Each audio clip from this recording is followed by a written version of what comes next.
The next presentation will be in English because our guest is coming from the United States.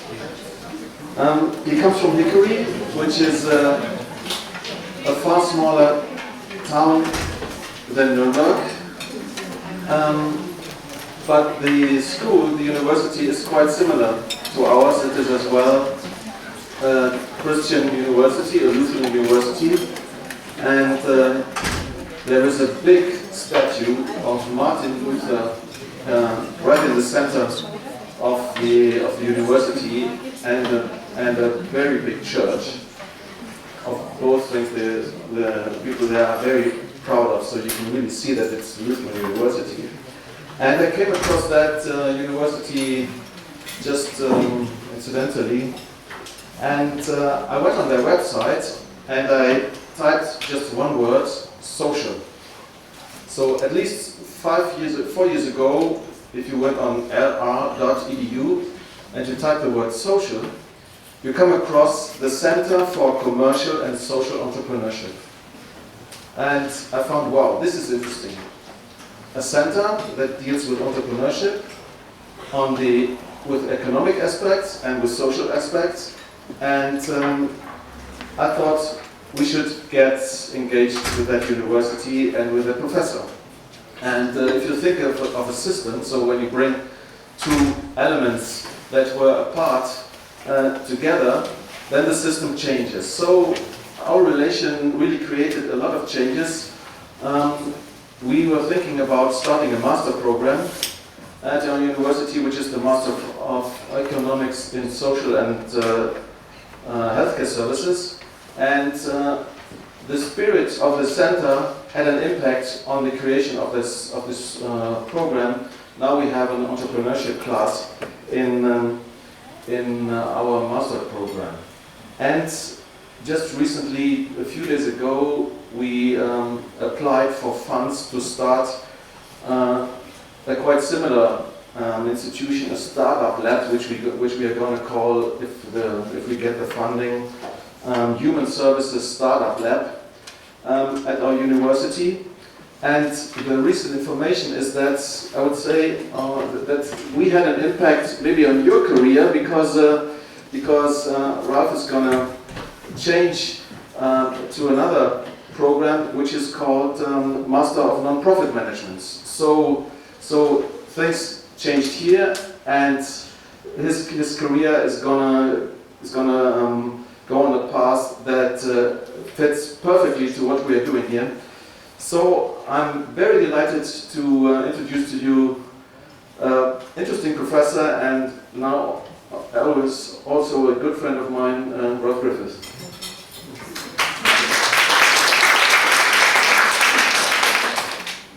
Okay, maybe first I'll just say thank you, really, honestly, for the opportunity to be here. I think it was a bit on short notice. I have a 6-month son at home, so he's very small, and I really thought about it, and I begged my wife, and so she said, you can go. I think she wanted to get rid of me, actually, for a week, and so I'm happy to be here. I have been traveling here, I think, since 2014 now. 15, was it 15? It feels longer, but so we exchange every year, and I do some lectures here. And the hope of any exchange is that the arrow of knowledge isn't simply pointing in one direction, but it points in the opposite direction. So I think in our exchanges, we bring students there. Dr. Kaspers brings students to Lenoir-Rhyne, and there is a great exchange. It's not just us saying, well, this is how Americans do it, right? That's not how we try to do things. We try to share, but then there's always opportunities to learn. And so I take a lot of nonprofit social work type ideas, and I bring them back, and we try to implement that into our curriculum as well. So I think if you think about a partnership, ours is more like a marriage, really, it is.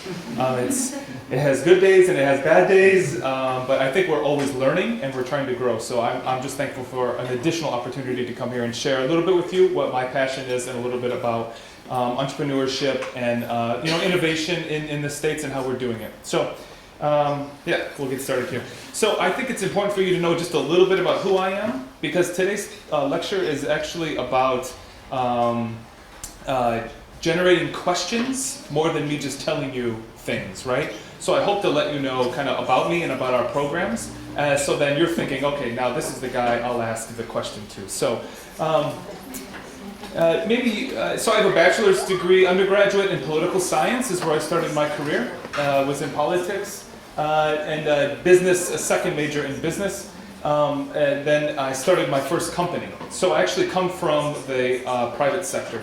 After I had the company for many years, I sold the company, went back to school and got a master's degree. And then do you have this kind of professional degree, a DBA, Doctorate of Business Administration? No.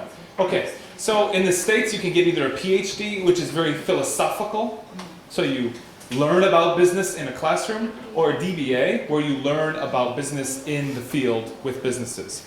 And so the people who take the DBA route, we're still doctors, we still do dissertations, we still research. It's just that in our second career, we do a lot of consulting. While most businesses don't want a PhD to come in and consult for them, in the States anyways, because they only know the philosophy of business sometimes, but they don't know how it really, really works. And so this is the route I come from. I teach in the Charles Snipes School of Business, in both entrepreneurship and nonprofit management, as Dr. Casper has mentioned. This is a new direction for me, so I'm going to switch campuses. We have 3 separate campuses at our university, so I'm going to move about an hour and a half away this summer. Again, I started my first official company at 23. Before that, as early as 19, I was probably selling and buying things and learning about business, but the government didn't know. I guess there's one way of saying that.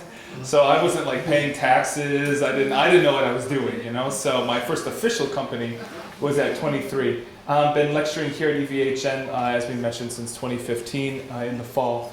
And then I run a consultancy called Basecampster. So I help startups start up. So a lot of people have great ideas, but they have no idea how to actually monetize it or how to scale it up. So I help people do that.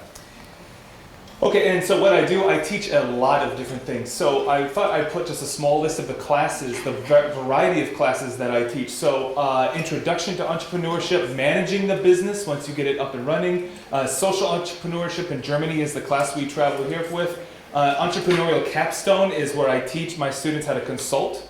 So they go into a nonprofit every semester. We put 6 to 8 students in and we dissect the company, we find out issues, and then we actually work on the issues. Instead of just consulting and saying, we think you should do this to be a better nonprofit, a better social enterprise, we actually ask them, we say, here are some opportunities, we don't call them problems, we call them opportunities for your company, and they approve us to do the work for them. So it's something we call service learning. Do you have this translation, service learning?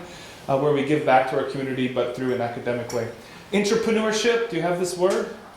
They're entrepreneurs who are inside of corporations, so not all entrepreneurs will start their own company, but we'll teach them things like creativity and innovation. So we teach them how to look for opportunities and how to create new business lines, how to create better outcomes for customers, how to be a better company or a better nonprofit inside of a corporation.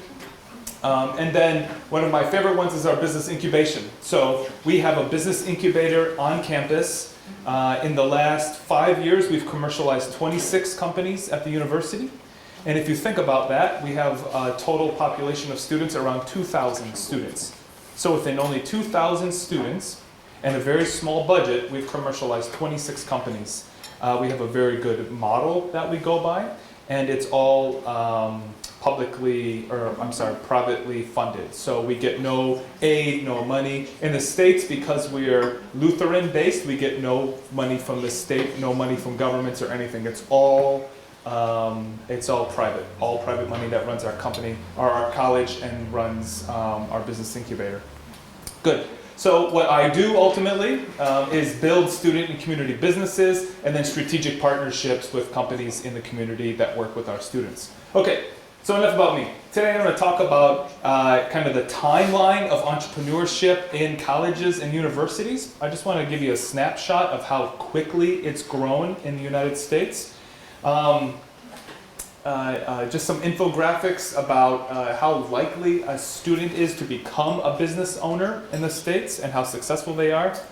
How we create impact regionally and on campuses and with our students. So Some schools who haven't adopted this model yet think like, well, why are we helping people with businesses? This isn't what we do.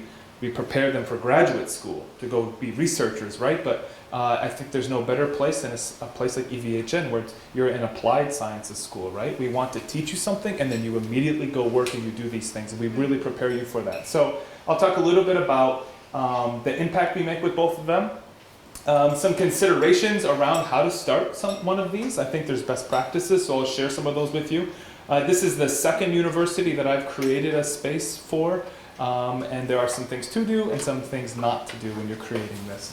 And then open it to questions, I hope. And I think we're a little bit behind today, which is very un-German, but we'll catch up. So if I speak too fast, then I apologize. Okay. So a quick timeline, around 75, so not that long ago, if you think about it, there was only about 100 schools in the United States that offered anything. Most of them didn't offer programs, so they would offer some kind of class around entrepreneurship or small business ownership. Most of them were small minors or certificates, so like 4 to 6 classes, but not an actual program around it. At this time, they were only reporting about 1.5% of incoming first-year undergraduate students really wanted to own a business. Owning businesses, I think for a long time in the States, and maybe it is the same here, is kind of for people who are undereducated. That's kind of the mindset it's always been. It's like, well, if you can't afford to go to a university, you just start your own company and because you don't have skills. This is what they thought. So no one wanted to do it. You want to go to school, and you want to educate and go work for a corporation sometimes. In the US, 95% of all businesses are small business. We focus a lot on the big corporations, but they really don't drive our economy at all. At all. Not even close.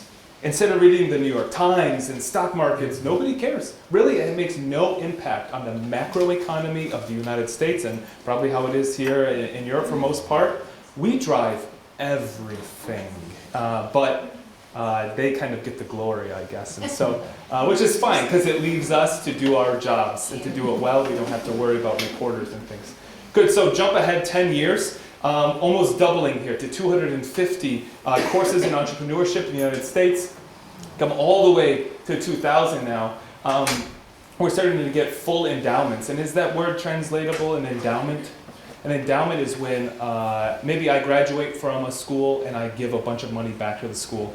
Instead of the school spending that principal down, they put it into an investment, and the interest that comes off the investment, they spend on programs, on hiring faculty to come in. So we build very sustainable programs. Every program that comes in, so you may hear or even have been introduced to somebody who was the endowed chair of management or entrepreneurship. That means somebody has given funding that's allowed me to do my job at the school.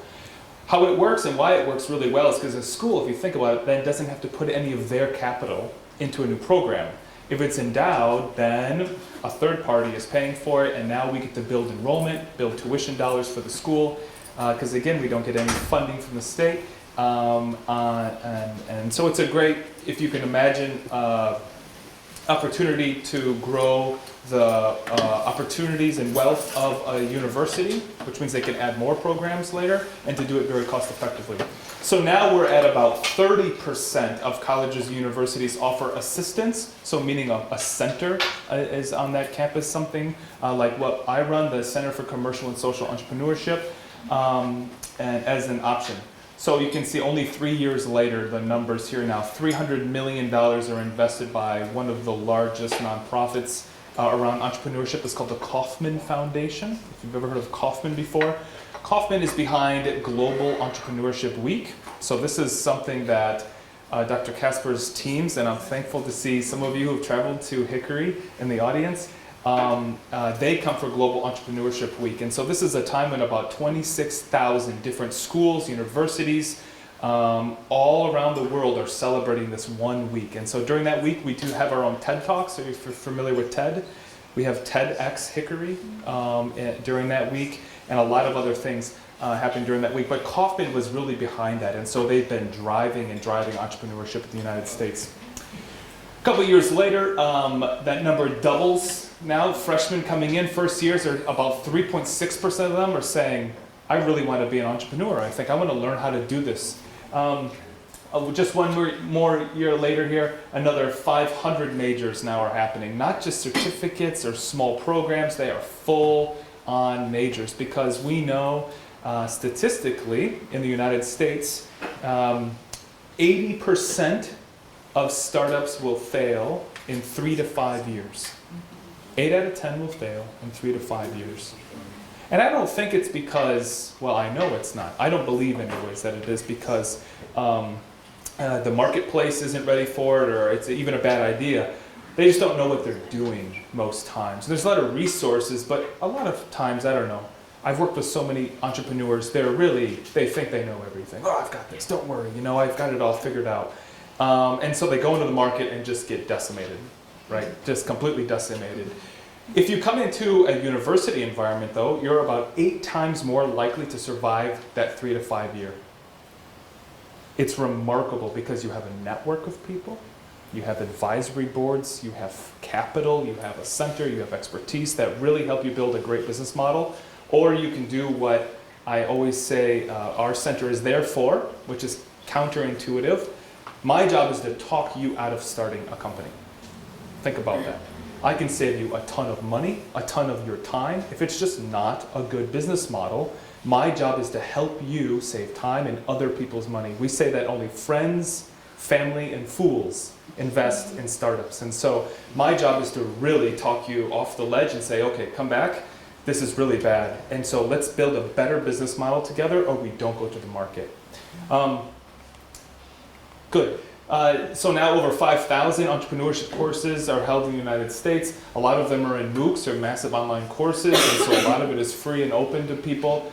Even if you're not in a standard course scenario, you can still take these classes for free. And about 500,000 students are taking those. Yeah, 1/3 of all business incubators at this time, and this is around the time our incubator started. I started it in 2013. If you can imagine, we're a liberal arts school. We pretty much train, we always say, what is it? Essentially, people who, preachers and teachers, I guess that's the rhyme they always use there. Preachers and teachers are what we've always had for 125 years at this school.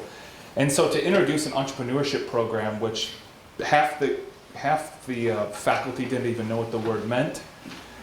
So I was tasked to come down, and I moved from Michigan, the north, down into the deep south of North Carolina, and try to teach these people what this thing is. And so we've had some really great successes to talk about, but it hasn't been without its bumps, and that's what I thought I could share with you a little bit today. Last one here. So around the time we started our center, there was even larger schools who made a huge commitment to not just entrepreneurship, but to problem solving and innovative thinking, who have actually made these courses in entrepreneurship mandatory for every student. Doesn't matter if you're a nursing student, a social work, a business person, a sociologist, you're gonna get at least one class in entrepreneurial thinking, because businesses are reporting now it is the one skill set that they're missing. You can be very good at standardized tests, you can be the smartest mathematician, but if you can't find your way out of a paper bag, do you say that, the same saying? If you can't problem solve when problems arise, then you're not really useful to the company because they need you to be more independent. They can't follow you around and manage you. And so a lot of these companies are finding out, or a lot of the universities are finding out that we really need to teach this skill set to people. Okay? A little bit about, and again, a lot of these numbers are coming from Kauffman. They're the ones really tracking. They have their fingers on the pulse of entrepreneurship in the United States. So millennials, so I'm a millennial, maybe some of you are or aren't. Millennials, they say, is around 1980 to 2000. If you're born during that 20-year time span, any older, you're Gen X, any newer, you're Gen Y, but so a lot of their numbers are looking at millennials. Compared to previous generations, they're about 50% more likely to expand their businesses. Well, back in the day, what we had really mostly were just small businesses. They didn't scale up. Mom and dad, grandma and grandpa ran a gas station. They were happy to have that. When they got old, they gave it to their kids, right? And we had some scale-ups, we had some big companies, but not really as, I think, as good as the rest of the world was doing. So now we differentiate the two. Small business is one thing, and entrepreneurship is a very different thing. Very, very, very different things. And still, people kind of push them together. And so I think millennials are thinking more entrepreneurially than they are thinking small business-wise. And so this is why they're 50% more likely to grow their businesses, 100% more likely to sell their businesses, right? So remember what I said earlier. Your exit strategy was to just give your business to your kids one day and they would take it over and then they would take care of you, right? That was kind of your exit strategy. Now we're actually building companies with the sole intent of just selling it to someone else, right? So we look for gaps in the marketplace. We actually identify the company we think could buy us, and we start building a company that's right-sized for them to buy us out. Very different thinking than even 20 or 30 years ago.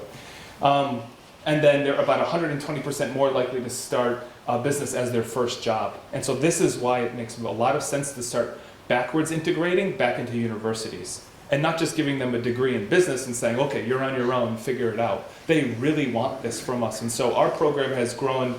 I'm only teaching part-time, just to give you an idea. Part-time in the program, I'm teaching. The other part of my job is working in the incubator. We're generating about $1.6 million in tuition annually, each year, almost $2 million.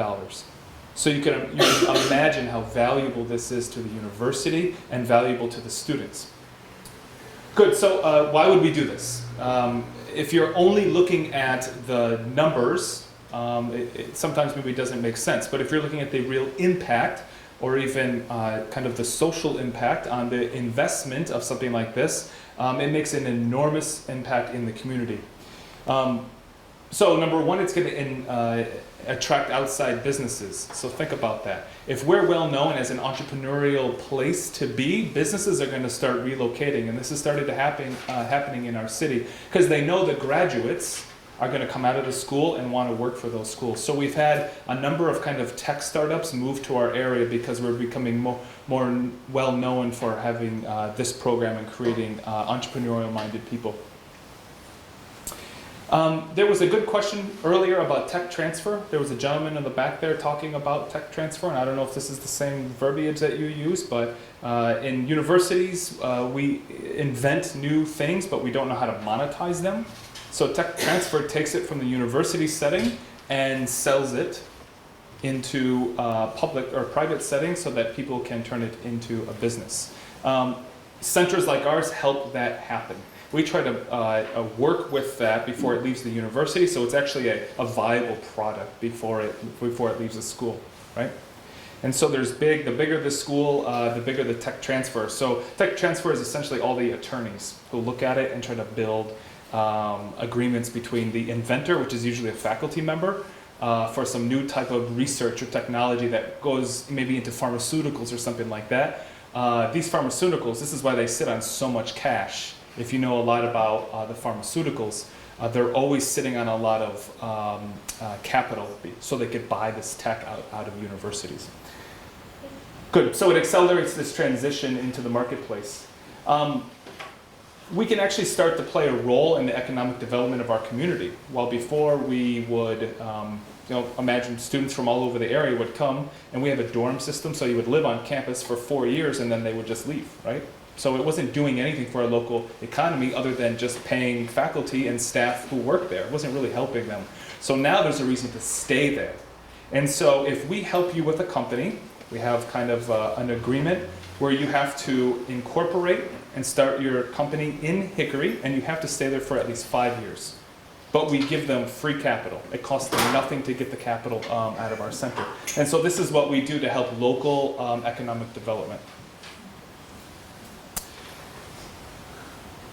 Good. Our interns are better prepared when they go into companies because, again, we have classes specifically related to teaching them how to be good employees and how to be good problem solvers. And so when they're interning, our students, in fact, we're the first program, we just got it approved, that mandates internships for all of our graduates.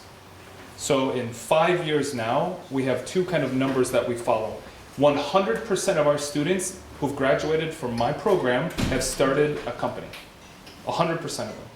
Every single one of them have been on a team that commercialized a product, or they themselves, as a solopreneur, started a company. So they're not just putting it on their resume, they're really taking it and they're really creating revenues on this. Some of them are first year, second year. So imagine creating return on investment, as expensive as the university is in the United States. Imagine already being able to pay off your school loans with the company you built. It's really powerful. It's really powerful. And then there's a new venture capital group starting in our area because now there's deal flow. Capital only goes where people have ideas and they have scalable companies. And so we are now kind of better known for having that in our area. So Charlotte is a very big city near us. There's venture capital, or what we call angel capital. Angels, you know, angel capital, the first people who come in, they float down and they give you $100,000. And it's before the venture capitals, or we call them vulture capitals. You know, they just sit over the carcass and they like, you know, it's really ugly. So these people will give you a lot of money, but they take 60 and 70% of your company, right? And so we try to right-size the company and prepare them way before the VCs come into the place. But they're already starting to circle. The vultures are already starting to come in. Is that the word vulture? You have that? Okay, yeah, those big birds. Okay. They wouldn't like that, so don't tell them. If you say that Ralph said that, I will deny it. Okay, so our impact on campus and the students. And so I talked about the regional impact of it, and so now I'll talk about, again, the campus and the students. So think about the conversations that can happen. We're not just a place that start companies. We're a place for innovation and creation and discussion. And so I research with people from the music department. I do a lot of research on creativity right now. So I work with our sports teams. We're just finishing some stuff with our men's soccer team. My hypothesis is that the more creative someone is, possibly, the more points they may score, the more goals they may have. Because in athletics, in the States anyways, everything is driven by training, essentially. And you train according to how you think the opposite. So if I'm on defense, the offense is going to do this thing, and so when that happens, we do this formation, right? But if you think about really, really, really good soccer players, they're very creative people. They really are. And so that's how they get open. This is how they fool the defense to score. And so the research is looking very promising right now. And so we've looked at all the numbers from all of our sports teams, from our soccer team, where we're starting to look at that. And then we have a quick creativity test that we do. So we're just a hub where people can come and think of ideas and talk about what can be. And I think that's really, really important on college campuses right now, especially in the United States right now, because college campuses are more divided than ever over politics. Politics are an ugly thing right now, and I was sharing with my colleagues the other day that I think last time I was here, everyone was excited to talk about politics, but now many of us have just stopped listening. We turned off our radios, we don't watch any news anymore because it's so overwhelming, and it's also very divisive for us. It's very divisive. And so these spaces are more important than ever for people to come together and just share and talk and remember what it's like to be human beings who have ideas, who aren't overwhelmed by politics in the States right now. So, okay. I kind of mentioned this already, so I'm very thankful to have colleagues who come into the place. I also work as a facilitator, kind of, and so I'm not always in the discussion, but I help people to talk to each other, especially from different disciplines. We do things like design thinking. If you're familiar with design thinking at all, it's a really important way to think about kind of what outcome you want to have, and then how do we work backwards to use our resources to kind of get to that outcome. And so I do a lot of that type of mentorship as well. Good. There's a big push in the States right now because of enormous student debt. So student debt, I shared this at breakfast this morning, has just eclipsed total credit card debt in the United States. So students owe over $1 trillion right now of student debt. And it's a couple of reasons. Number one, a lot of schools, again, aren't subsidized. So they cut taxes and allow people to put their money into the schools that they want to put them into. And they end up paying more for their students. But the effective discount rate for most schools, because we have big endowments, if you're poor or if you're very smart, You get need-based aid or you get merit-based aid. So the actual price, if you hear like at our school is $52,000 a year, the actual price the average student pays is less than half of that they actually end up paying. And that's for their living quarters, this is for tuition, this is for all their food, this is everything, right? If you look at just tuition, it's another chunk off of that even. So it's not as bad as people think it is, but it is pretty ugly. The reason there's so much debt though is because they can't repay the debt, right? They haven't gone into a job that the market wants, so they're not being paid to do something, so they can't pay off their debt. And so this is why programs like entrepreneurship are so important, to have them essentially hire themselves before they even graduate. Very, very important. It's one of the few positions you can do this, few jobs that you can do. We also think about them not just being good students, but actually being good citizens, right? So this is where the social side of what we do. We think about not just profit, but we try to create companies that think about profit, people, and planet. What are the impacts of your decisions you make for your companies? What are the impact of the employees? What are the impact of your customers? And so we think about not just shareholders, but stakeholders, all the people involved in the product. And so we're leading a new generation of Americans that think differently about business, to think differently about how we can solve problems in the market with products and services, and not just create revenues. How do we solve problems and create a solution for that? Okay? Good. So some things that we should be thinking about related to creating a startup space in a university. How much would it cost? How much would you need for startup funding? What stage should we expand the faculty or staff for the major of that center is another thing we should be kind of asking ourselves. Again, this is if we're starting a center on campus, having a strategic plan around that. And I'm giving you these recommendations. I think they're important because I would say my university didn't do this as well as they could have, right? And so I'm telling you from experience that our center has now grown well beyond what I can handle. But I think they see us as generating so much money, they're like, okay, just keep doing what you're doing, right? But we really are in desperate need of kind of growth in the near future.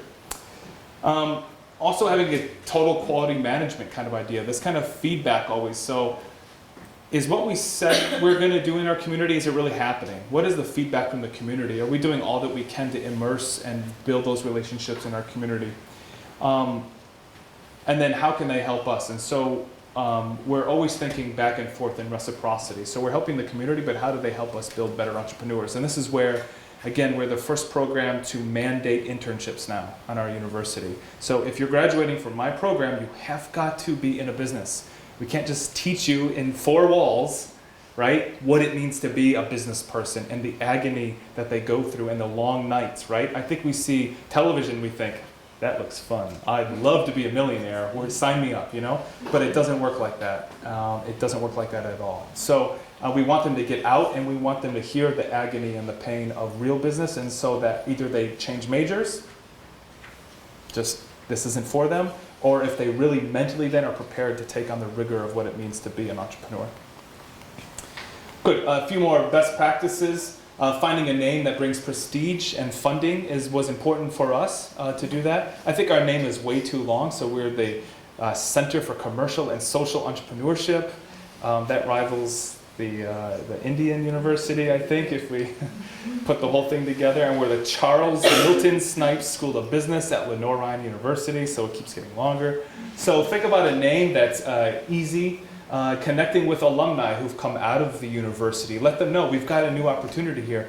One thing I've always thought schools could do better was engaging with alumni and allowing them to invest back into their own students, right? If you see a student that came through this similar curriculum, there's a relationship that you have there. Ask them, you know, is this social solution that we've created, you know, something that you would like to be involved in, and then get them kind of re-engaged with the university in that way. Do you have just a quick question, is there an alumni group here or something that kind of puts them together? Okay, good. It's a great talking point, right? And it's a great reason to get people just back to the school, just talking about new creative things that are happening. Good. everything we do has to do with a mission and vision. I hope as many times as Dr. Kaspers has been there, he probably has it memorized by now. We have something that looks exactly like this, and we remind ourselves every day of what our vision is and our mission. We don't do it if it doesn't fit into our mission and why we're there, right? Nonprofits especially have this idea of mission creep, where they try to help everyone. They try to do everything they possibly can, but then at the end of the day, they kind of lose themselves. And so building a center means you have to be very hyper-focused and strategic around what you're doing. And if it doesn't help you build that mission or vision, then you don't do it. Good. The co-curricular idea, so we have an academic part to it, and then we have this non-academic center. So marrying those two is very important. Very, very important. If we just teach them how to do it, maybe they're not ready for it. If we just put them in the incubator, again, they probably they don't know what they don't know. Do you know what I mean by that? There's a lot of people who say, "Well, I've got this great idea," but they don't know anything about accountancy. They don't know the first thing about actually how to manage people or run a company. They think just the idea will get them to where they want to go, but you really need to marry that with business principles that are underlying that. Good. Just in lieu of time, these don't need a whole lot of... yeah, I should probably explain this. That probably doesn't translate all that well. Eating people is just what we do, you know. It's just... No. So if you start a program like this, you probably have other programs that's going to take some students out of that program. Because maybe they're not really in the exact program they want to be in, but that program's close enough. And so when you start something that is purely dedicated to entrepreneurs, you'll probably have some who matriculate, who come over into that program. And so sometimes that group can kind of get cranky. So I'd just like to get out ahead of that and let people and teams know when they're adding change to anything, it can be a little ugly sometimes. But if you talk to them and let them know these things, then that's okay. And it's probably not, again, it's very competitive, even at the university, because it comes down to dollars and cents. We're purely privately funded, so smaller programs at the university go away. If you don't have enrollment in your classes, they just go away. And so, so you can see why cannibalizing another program can be tricky sometimes. Last and not least, you just have to have a culture that is open to change, and that takes time sometimes, especially at a private, faith-based, very conservative school in the middle of West, North Carolina. Introducing something like this to them was really odd. Most people still don't even know how to say entrepreneurship. They certainly can't even spell it. So when you're trying to create curriculum and you're trying to talk about the value of it, it's really difficult. So you have to create a great culture for people to understand what this is and the benefits of it. Good. So I think I'll stop there. I hope we have a few minutes even. I think I'm 1 minute over my time here, but we can have some time now to possibly... No, you were perfectly on time. Okay, good. Thank you.